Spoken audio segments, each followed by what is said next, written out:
नमस्ते, आप सभी का हमारे YouTube चैनल पे बहुत बहुत स्वागत है। आज मैं आप सभी को साईं बाबा से जुड़ी कुछ दिलचस्प कथाएं सुनाती हूँ।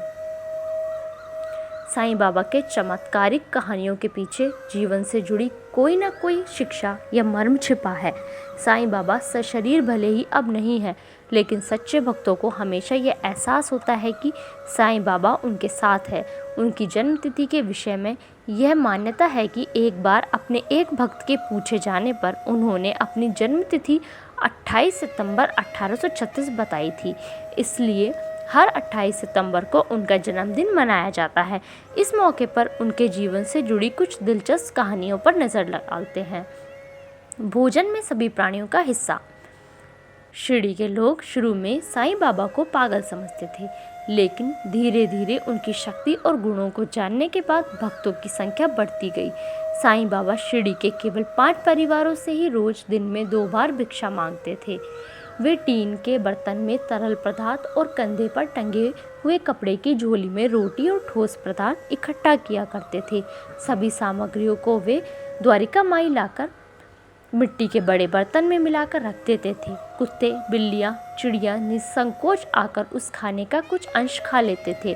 बची हुई भिक्षा को साईं बाबा भक्तों के साथ मिल बांट कर खाते थे। दूसरी कथा है कुत्ते का नहीं साईं का अनादर। एक बार साईं के एक भक्त ने साईं बाबा को भोजन के लिए घर पर बुलाया। निश्चित समय से पूर्व ही साईं बाबा कुत्ते का रूप धारण करके भक्त के घर पहुंच गए। साईं के भक्त ने अनजाने में चूल्हे में जलती हुई लकड़ी से कुत्ते को मारकर भगा दिया।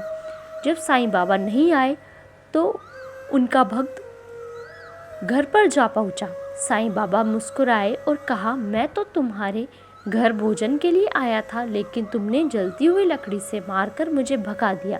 साईं का भक्त अपनी भूल पर पछताने लगा और माफ़ी मांगी। साईं बाबा ने स्नेहपूर्वक उसकी भूल को क्षमा कर दिया। तीसरी कथा है उदी की महिमा से संतान सुख। लक्ष्मी नारायण एक स्त्री संतान सुख के लिए तड़प रहे थे। एक दिन साईं बाबा के पास अपनी विनती लेकर पहुंच गई। साईं ने उसे उदी यानी भभूत दिया और कहा, आधा तुम खा लेना और आधा अपने पति को दे देना। लक्ष्मी ने ऐसा ही किया। निश्चित समय पर लक्ष्मी गर्भवती हुई। साईं के इस चमत्कार से वह साईं की भक्त बन गई और जहाँ भी जाती साईं बाबा के गुण गाती। साईं के किसी विरोधी ने लक्ष्मी के गर्भ को नष्ट करने के लिए धोखे से गर्भ नष्ट करने की दवाई दे दी। इससे लक्ष्मी को पेट में दर्द एवं रक्तस्राव होने लगा। लक्ष्मी साईं के पास पहुंचकर साईं से विनती करने लगी। साईं बाबा ने लक्ष्मी को उदी खाने के लिए दिया।